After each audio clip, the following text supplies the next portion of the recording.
여러분 안녕하세요. 저 오늘은 한국어로 말고 영어로 사회할 예정이는데 좀 양해 부탁드립니다. Good morning, everyone. Welcome to this amazing event. It's great to see you all here. And I'm so happy that you've come to join us to listen about from 5 German startups tell the story of their expansion here to Korea. My name is Martha, and I'm the country representative for German Entrepreneurship Asia. As I mentioned, we will have 5 startups that will be pitching about their businesses, and they'll be talking about how they want to expand into the Korean market, what attracts them to the Korean market. So I hope you listen to them with interest and also ask them a lot of questions. They're here to answer all your questions. They're here to network, to meet with you. So feel free to ask the questions. The questions will be translated. 한국말로도 변화시키게 질문을 물어보시면 됩니다.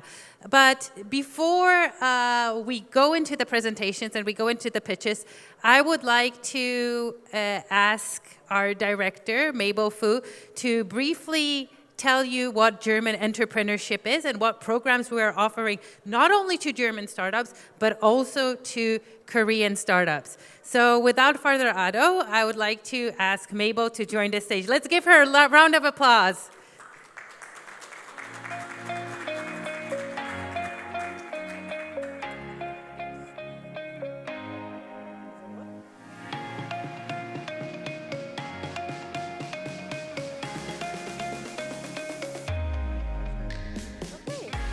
Hello, everyone. My name is Mabel. I'm the program director of German Entrepreneurship Asia. So basically what my main role is basically bringing German startups to South Korea and also to Japan. But not only that, recently we also started supporting Korean startups to go to Germany last year. And also this year we also supported 4 Korean startups to expand to Southeast Asia. So just a quick, brief introduction about our company so that you guys get also acquainted with us. So our company name is German Entrepreneurship, and as the name suggests, we started in Germany, in Munich, about 15 years ago. And over the last 15 years, we have been supporting startups to get connected with investors, corporates, also supporting mainly the German government in the forging the building up the startup ecosystem in Germany. And we see ourselves as ecosystem builders and connectors, so for cross-border innovation projects as well between Germany and the rest of the world where we are present. So we are partners of startups, right? So in supporting startups to scale globally, not just German startups, we have also been working with Singaporean startups and Korean startups. Mostly the programs that we run are sponsored by the government organizations. So public organizations like, for example, German Accelerator, which the German startups are part of. That is a program that is financed by the Federal Ministry of Economic Affairs and Climate Action in Germany. But we also worked with, for example, in Korea, with Ulsan Technopark and also Shinhan Square Bridge. Apart from that, we also supported corporates, mainly large German corporates like BMW and Siemens, on intrapreneurship activities. So basically mentoring and coaching the employees of these corporates on the topic of innovation methodologies for new business creation.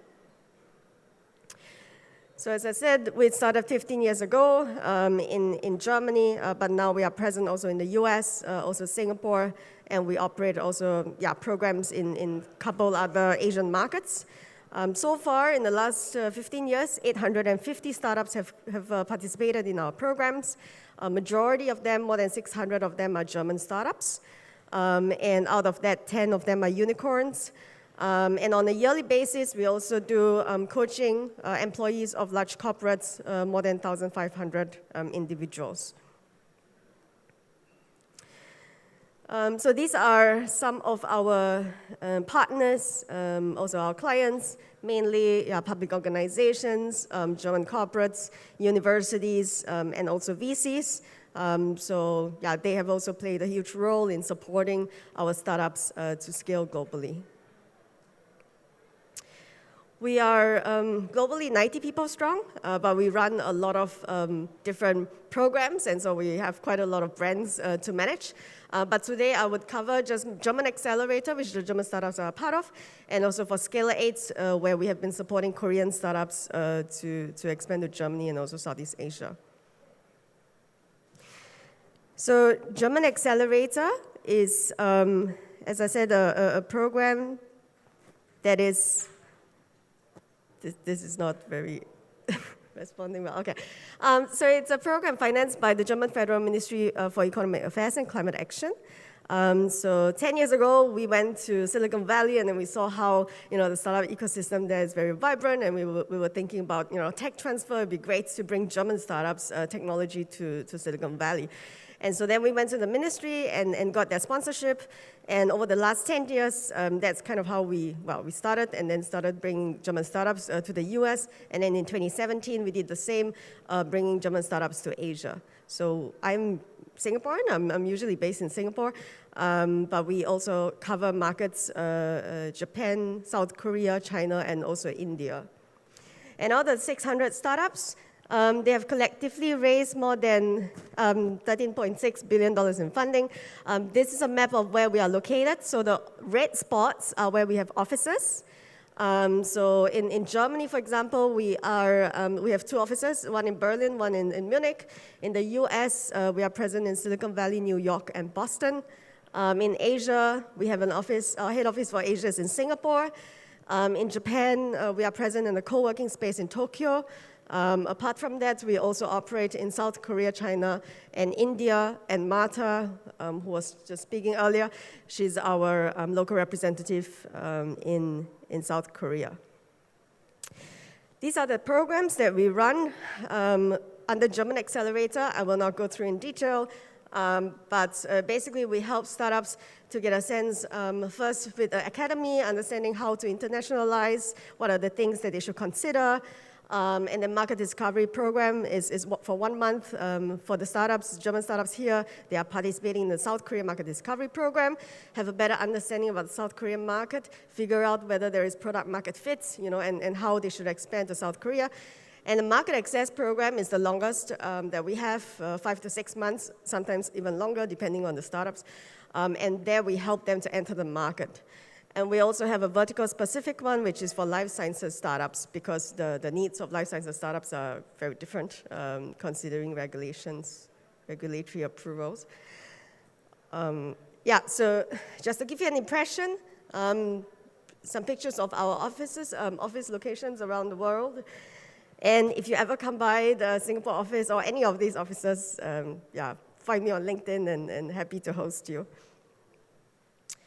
Scale8, probably more relevant for you guys. So we started Scale8 initially supporting Singaporean startups to go to Germany. So we are part of the Global Innovation Alliance Network of Enterprise Singapore, which is a government agency in Singapore. And over the last couple of years, we have been supporting startups. I'm just trying to get the slides going. Takes a while. So we just expanded the methodology supporting South Korean startups to Germany, and then this year, Ulsan startups to Singapore. And apart from that, we also do corporate open innovation for some corporates, mainly actually Mittelstand. So Mittelstand is like SMEs, but actually they are much bigger than, I'd say, the Korean SMEs, or how you define SMEs to be. So Liebherr, Merxis, and Garage. So what happened was Singapore government said, we would like to have POC opportunities for startups, for Singaporean startups with German companies. So then we onboarded Merxis, Garage, and Liebherr. These are German companies, and help them to craft problem statement and then scout for Singaporean startups to have proof of concept project opportunities in Germany. And that would also be actually something that we are really interested in, to explore also for the Korean startups. I won't go into detail, but basically, as you can see, so it's very similar concept as German Accelerator, but just bring Korean startups the other way around, right, to Germany or to other markets where we are present. And these are the startups that we have supported so far under the Scalar 8 program. I think so far we have 9 Korean startups in the alumni pool, but majority of them are Singaporean startups. And so today we have 5 German startups. 2 of them will join us virtually. Due to COVID, they couldn't come. But Cynteract, Future Demand, and also Löblich are here in person and would be pitching shortly. Yeah, all right, and I hand over to Marta. Thank you, Mabel. Let's give Mabel a round of applause. If you're curious about German entrepreneurship, about the German Accelerator program, about Scalar 8, Mabel is here all day. She's also going to take part in a really interesting panel discussion about the German market. So definitely stay around, stay tuned for more.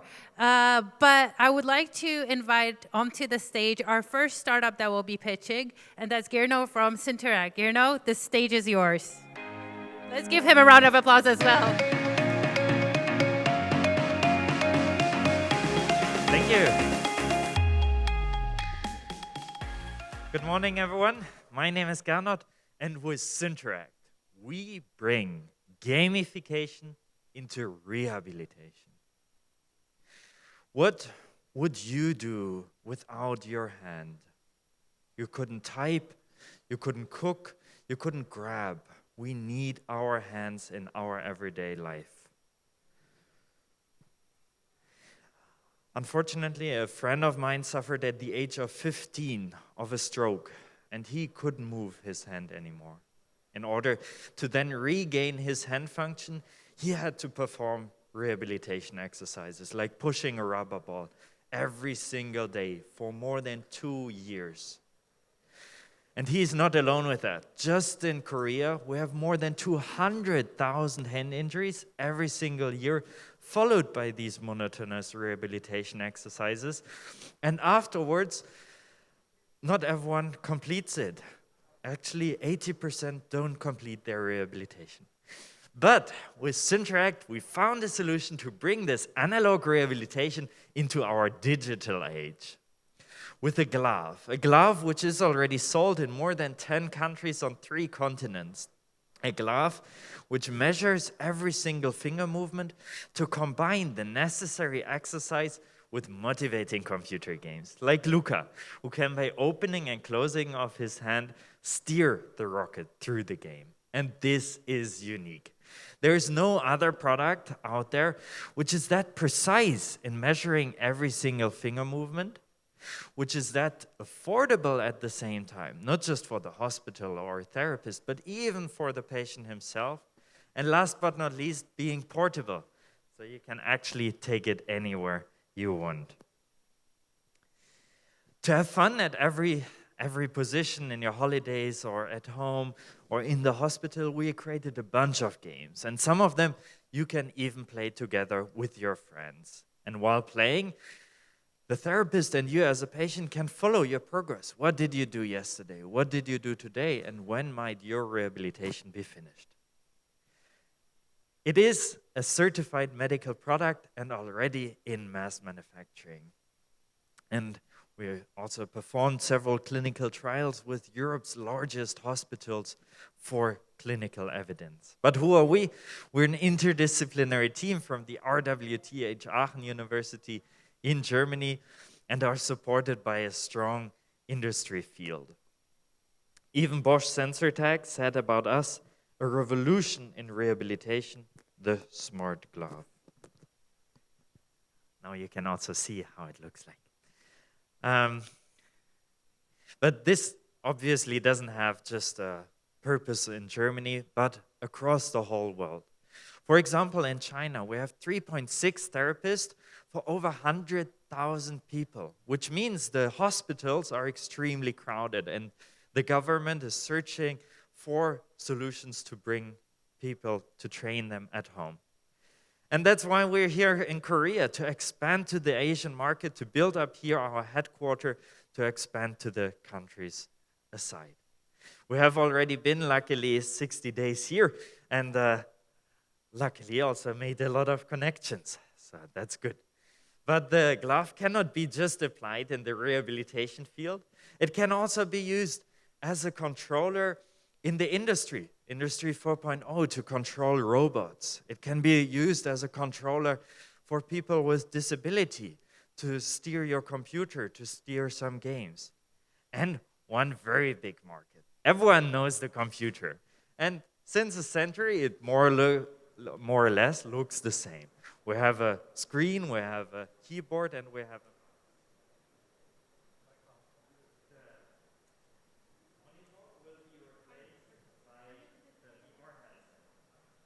and we already have more than 170 million VR users.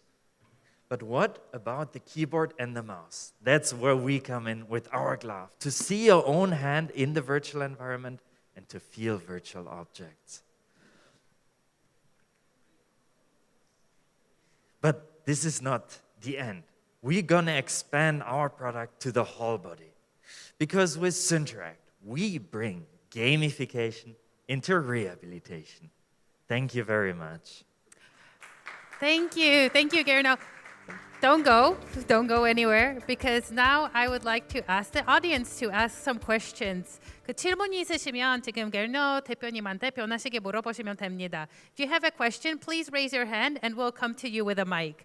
그 질문 있으시면 손 드시고 그리고 우리 마이크를 틀고 그리고 변화시게 물어보시면 됩니다. Do you have any questions? Do you want to see the demonstration? Well, can we see the demonstration? No, we cannot. Sorry. You can also ask in Korean. Okay, we have two questions here in the front. 혹시 팀장님 혹시 마이크 주실?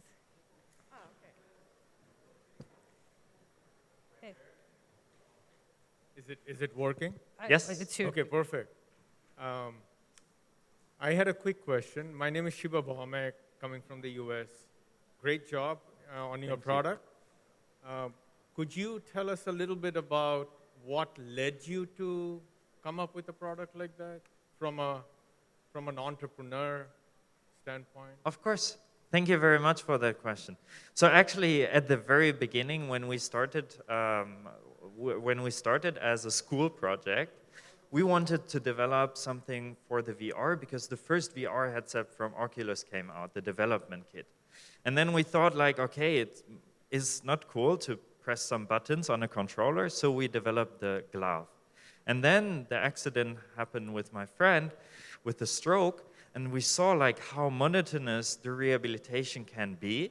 And then we thought, okay, we have here a glove which can measure your finger function.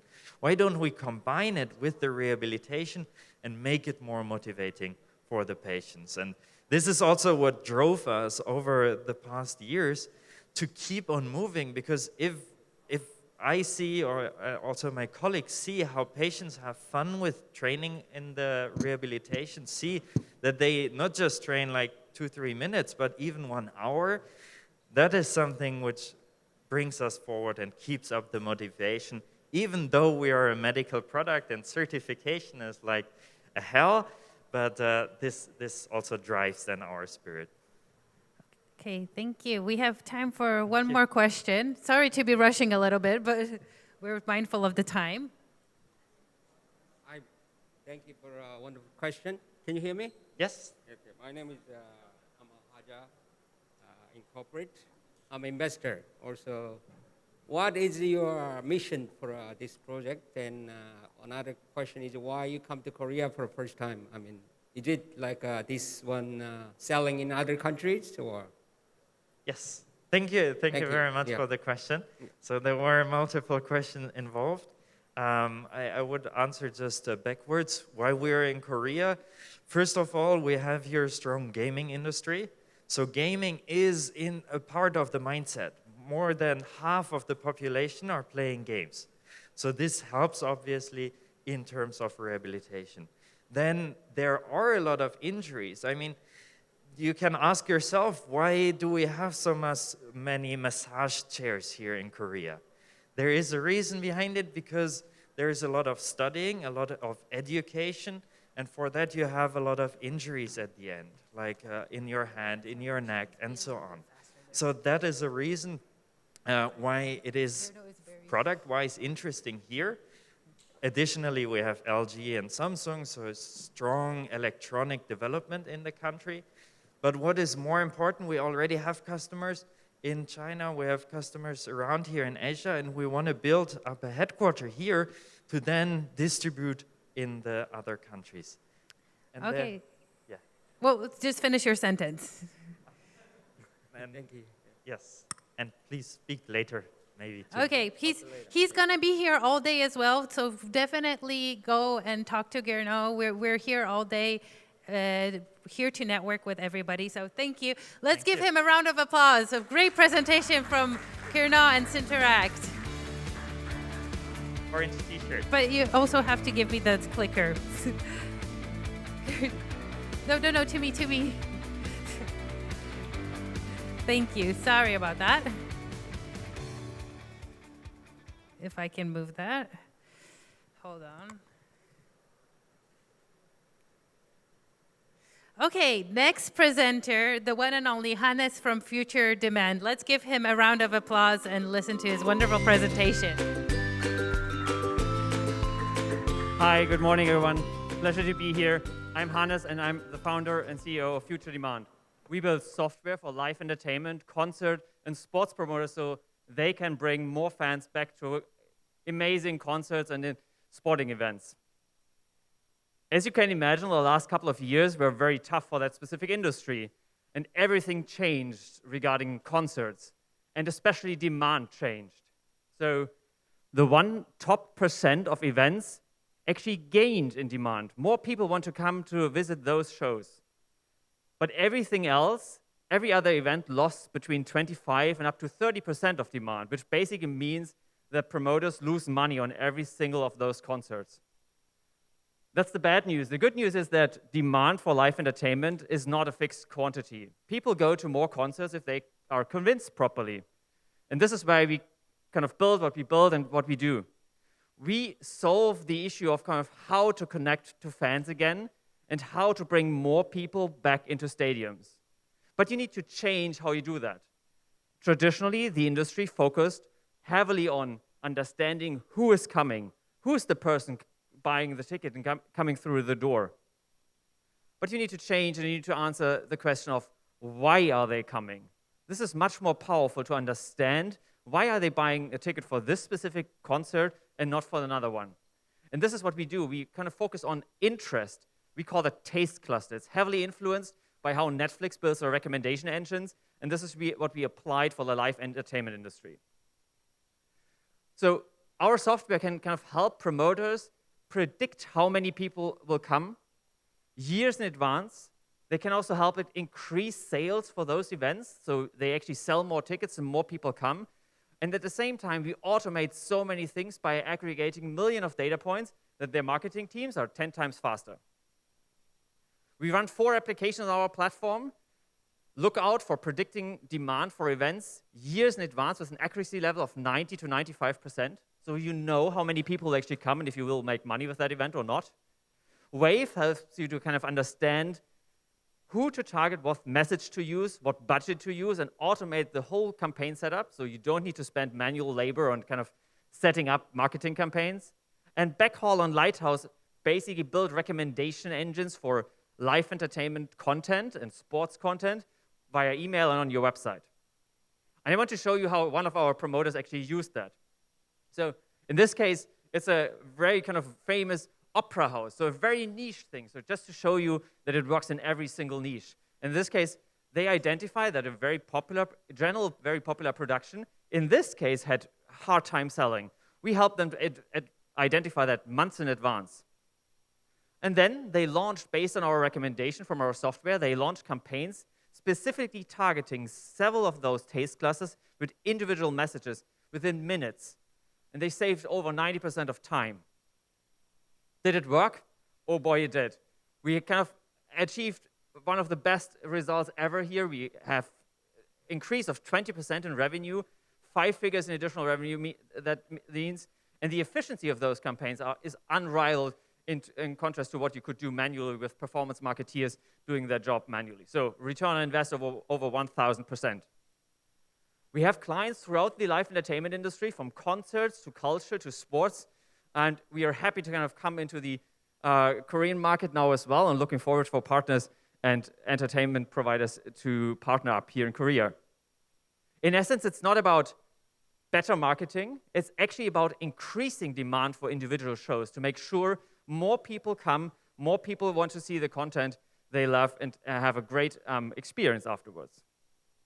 So, I'm happy to kind of answer any questions you might have, how promoters and kind of other entertainment companies can increase demand and how they kind of leverage that in Korea as well. Thanks a lot. Thank you, Hannes. What a great presentation about future demand. Do we have questions for, oh, there we do. 여기 마이크 주세요.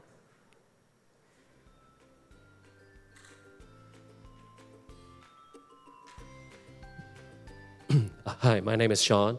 I have some question about your company. It seems like it's just typical one of those marketing companies, but how would you distinguish yourself? I mean, a lot of the marketing companies do use artificial intelligence to process the data and improve performances. But you said it was not, you were different from other performance marketing, but the result is still performance marketing. You said it's creating new demand, generating new demand, but marketing is not just selling. I mean, marketing itself is has 2 points, I think. It's about just arousing new demand and just giving new attention to existing demand that they had. So how would you say you are different, or how would you distinguish yourself from other marketing companies? Traditional kind of marketing campaigns in that industry focus heavily on understanding that very person who came through the door last time.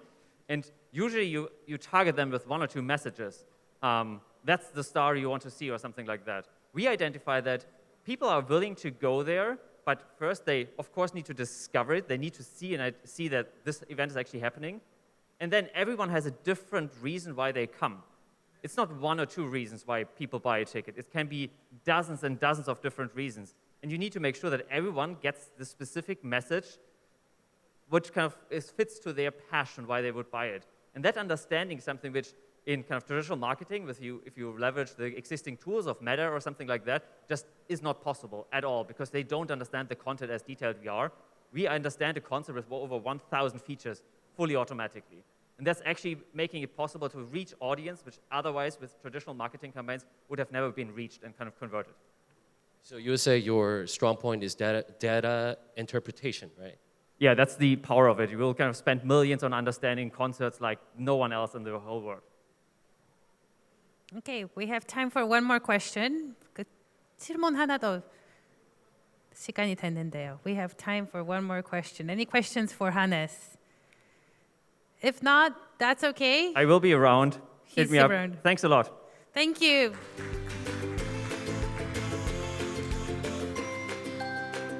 If I can switch to, hold on a second. This is, okay, there it goes. Next, from Löblich, Christian is going to tell you about something that I think we all would want to hear about. Unfortunately, I don't think we can taste it, but I hope he can paint you the picture and you can imagine the delightfulness of his product. So please welcome Christian onto the stage. Thank you so much. Yes, my name is Christian Loeb, and I'm here with Löblich. And what we do is that we make the first organic lemonades that are only sweetened with honey. So that's a little bit like talking about bees and flowers. You know maybe something about it, how it works, but that's a bit different. We started in the German market more or less as a side project of mine, and we got immediately picked up by a bigger supermarket chain, and then in 2020, just in time when the pandemic started, we said to take the next step and make it a regional German brand and increase reach in German supermarkets. That's what we did. So technically, what we do is when you look at the market for organic drinks, there's and drinks in general, there's a steady decline on sugary drinks, steady decline on daily consumption of sugary drinks, but at the same time, there's been an uptake of innovative brands that are selling at a higher price point, that you are using higher quality ingredients at a higher price, but obviously not for consumption from morning to evening, but rather than to pick up, like you pick up a nice bottle of wine or something else to indulge yourself. So that's just showing the increase and the organic turnover in Germany and the amount of organic beverage brands in Germany. So actually what we do is we make 3 kinds of lemonade that only each include 4 ingredients. So which is one, the classic lemonade, which is lemon juice and honey, carbonated water, and that's it. No additional sweeteners, no stabilizers, no external additional aromatics, so more or less like homemade. And the other kinds are an iced tea, that's a freshly brewed black tea, and lime juice, and the third one is mate, which is a Southern American kind of more smoky tea. So that's are the kinds that we do. And technically, it's not just a different taste; it's more a new category. It's not to move away from existing brands like Coca-Cola, but it's as honey gives drinks a different flavor. It's just some kind of new kind of drinks rather than just another flavor of drinks. So. All is very sustainable. The bottling is those are these deposit-based glass bottles. 10 cents per sold bottle are donated into flowering projects. So that means that we support the farmers to create fields that are used for pollination pollinating insects, so which are not only bees, of course, but which is important because we live from those pollinating insects. Without those, we would be our life would be quite measly. And yes, and as mentioned, we started in 2020 and are already in 200 major supermarkets, which means active. And now, as the pandemic in Germany is coming to an end, cafes and restaurants are picking it up as some interesting, more attractive option, or in addition to existing tastes. Just briefly, background: I previously co-founded German's first market research or online market research company, and that's where we did a lot of those market optimization things for Procter & Gamble in this area. And so I also did quite an intensive round of research before we built Löblich, and the result is something that we make sure that it's that it has a strong presence in the supermarket, that it's quite self-explanatory from design, that people are understanding it without having tried it before, because we are a small bootstrapped company, so we cannot have a major marketing campaign, so things have to work in the store. And since 2020, we penetrated the German market and also had some first exports going into Austria and France. And now our move is with the German Accelerator program is in the direction of Korea. And we also had some very interesting talks with distributors, as we feel that the Korean market is quite well versed for us, as the Koreans are food and beverage crazy. They love to try new things, and German products are well regarded, as you see it with Haribo or Nivea or other products in the supermarkets, which have a quite strong presence. It's like having more Haribo in the supermarket, like in Germany, from time to time. So, as I said, that's where we are going to expand to in the future. The one bad thing I have to tell you is that I mean, it would be very nice if I could invite you to try it right now, but we couldn't bring enough bottles at that short notice to this place, which is a bit regrettable. But at least the one thing I can do is to answer you some questions in case you have any, and will be available after this, of course, as well. So thank you for your time. Thank you, Christian. Let's give him a round of applause. And yes, we cannot do the tasting, unfortunately, but do you have questions about the interesting lemonade product? If you do, please raise your hand. 여기 앞에서 주세요. Hello, my name is Wonbong, and I saw that your soft drink is made of organic honey and some sparklings, and I already saw that it is launched in Germany, in convenience market, Rove or Adeka. But if you want to come into Korea, especially in Asian market, the flavor should be, that some soft drinks are not sell well in another country. So do you have any strategy to sell your soft drink in Asia? I have not fully understood your question. Let me repeat it how I understood it. If we want to adjust the flavors to Korea, or? Yes, I saw three bottles of your drinks on the slide, Yeah. on the presentation.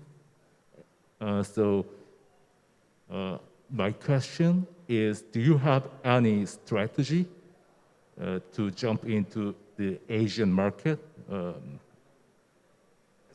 Aside from Korea, or Do you plan to have other flavors for the okay. Asian market? Technically, as we are we will never have a full range like say Coca-Cola, who does a Coca-Cola Light, lemonades, things like that, because our core is to make lemonades with honey, and honey is sweet, and if you have one sweet ingredient, you cannot really match it with other sweet ingredients, like mixing honey with apples or mixing honey with banana juice. It tastes like it's maybe good for a smoothie, but it's not for some sort of refreshing drink. So we are also always be a little bit bound to those classical flavors, combining it with tea or so. And technically, I think it's an option to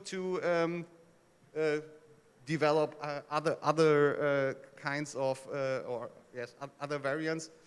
But I think in the beginning and that's what all was my intention over the week here, to find out if there is some sort of general interest, some sort of general acceptance. If you talk with distributors and they try it and say, okay, no, it's completely killing, it's too sweet or not sweet enough, and then it would have been another game. But the response from all the people we did tasting with was very positive. It seemed to fit into the expectancy of the Korean audience from what I heard, and so that's our starting point, and everything else, of course, can come as soon as we reach a certain volume, of course.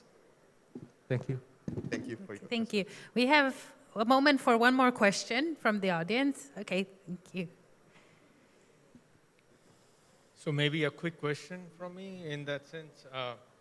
You're definitely executing well because you are selling into more than 200 different brands, you said, grocery stores and outlets, right? So how are you differentiating yourself from other people that would be trying to get into the market? Because considering like using lemonade and honey, even I have tried that in my kitchen. Yeah. So everybody has probably tried that. So something tells me that you have some more stuff behind that, other than putting your recipe in a locker box or something like Coke does. What is that course? There's little secret sauce technically. I mean, it's like nobody will prevent you to come up with another Coca-Cola or something that tastes like cola. What we do, we've been heavily focused on the procurement of the honey, so we don't just buy it at some commodity stock market, but we have another German startup that's directly linking imkers and farmers for pollination actions. So when you have a major farm, then you just can't ask some beekeeper to put them, but you need, say, hundreds of bee populations for bigger, and so they're very tight knit with those beekeepers, and they do additional analytics, and maybe you've heard it. Honey is often faked, so it's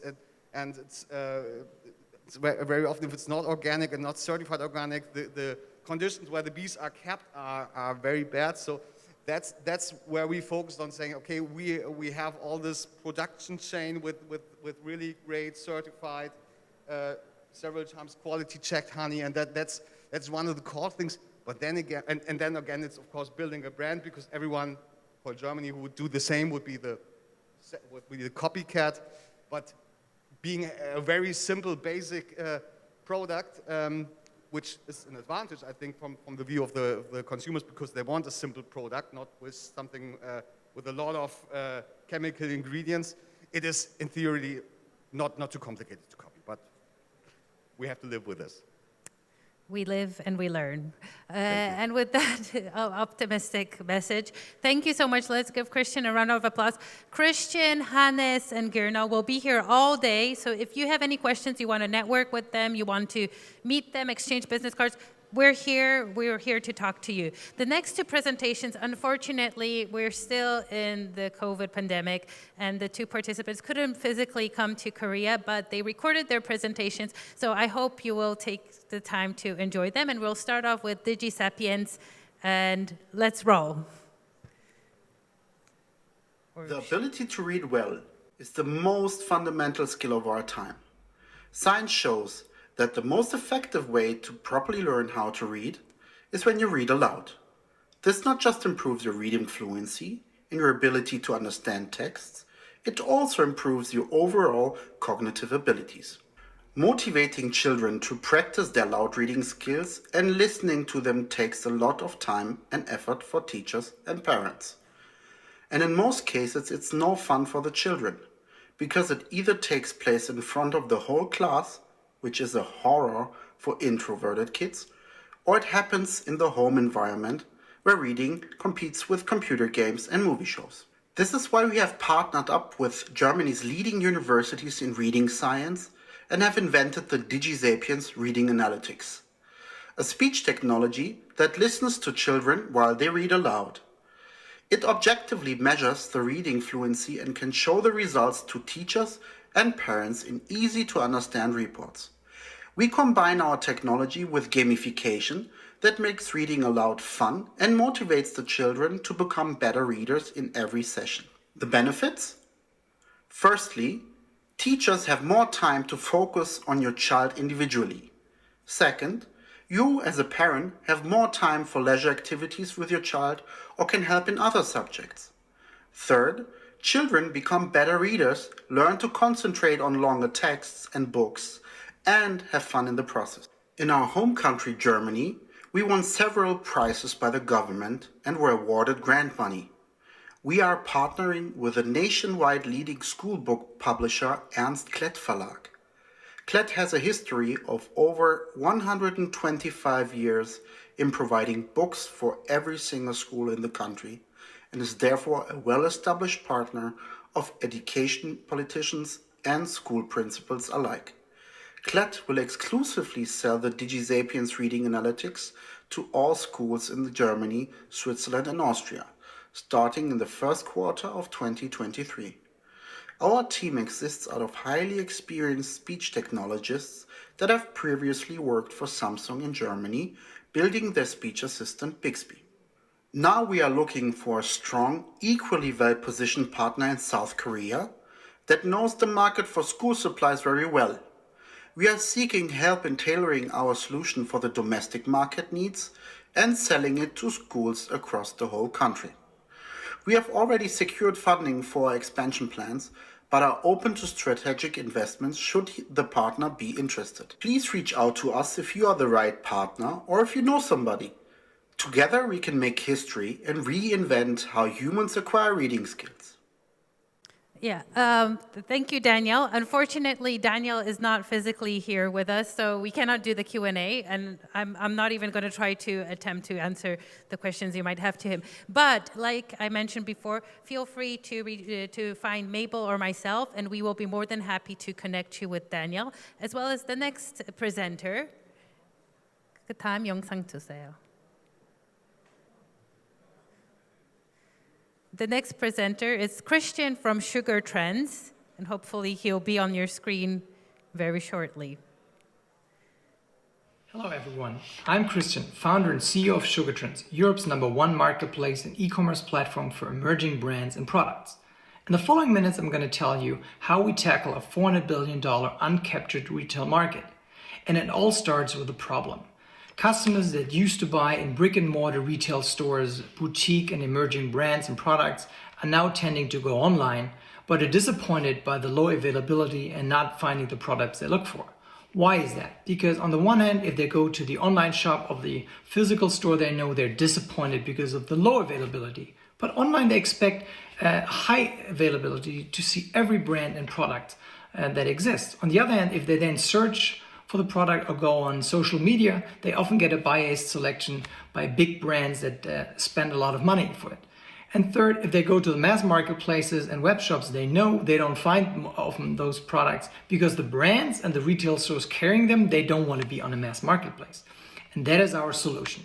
So we create a single destination for emerging brands and boutique shopping, being attractive for those stores and brands to be on our marketplace, and having the technology to connect them, so with no extra work, we get all the products they have online on our platform. And by connecting hundreds of those retailers, we get the highest availability and selection of products from emerging brands. And that is, of course, very attractive for customers to be on the page, and we can centralize the marketing to have a high reach and be very efficient, and also being shown with high rankings in search engines and other marketing platforms. And it's not a fiction anymore. We're out there already. We have 90,000 products from 3,000 brands. We nearly created 4 million in sales over the last 2 years.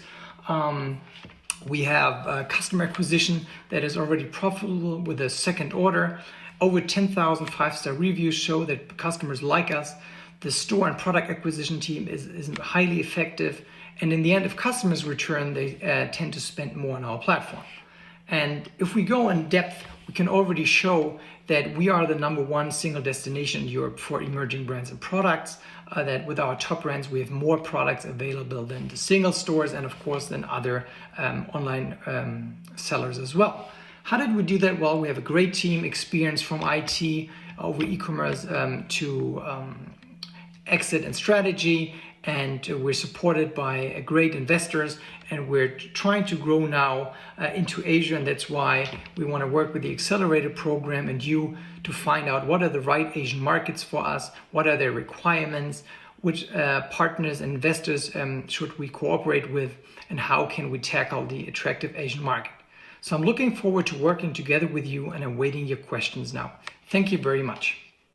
Well, thank you, Christian. Again, unfortunately, Christian cannot be here with us, but if you have any questions for him and about Sugartrends, feel free to find Mabel or myself. We'll be more than happy to connect you with Christian and the team as well. Thank you so much for spending the time here with us. This is the end of our presentations, our showcase of German startups that are tapping into the Korean market. I hope you enjoyed it. I hope you learned something. I hope you're now intrigued by them and want to connect with them. We are German Entrepreneurship. We're the architects of innovation ecosystems around the world, and we move the world. Come up. So thank you so much, and have a wonderful, wonderful day. Thank you.